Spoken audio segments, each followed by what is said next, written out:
Hello everyone. So today in this video I'm going to show you how do you withdraw from your Fiverr account to your PayPal account. So firstly log into your Fiverr account. So once you've logged in, click on my business here. So under my business, click on earnings. Alright, so once you click on earnings, here it should show all your earnings. Mine is zero because I don't have anything at the moment. So it's showing as zero. So under withdraw here, you will see PayPal account option here. So all you have to do is click on the PayPal account button here. So mine is grayed out because I have $0 in to withdraw. So that's why.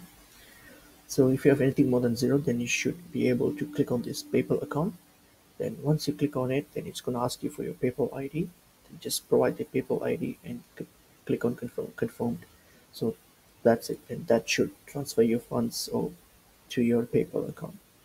And I hope this video is helpful to you guys, and I'll see you guys in another video very soon. Thank you.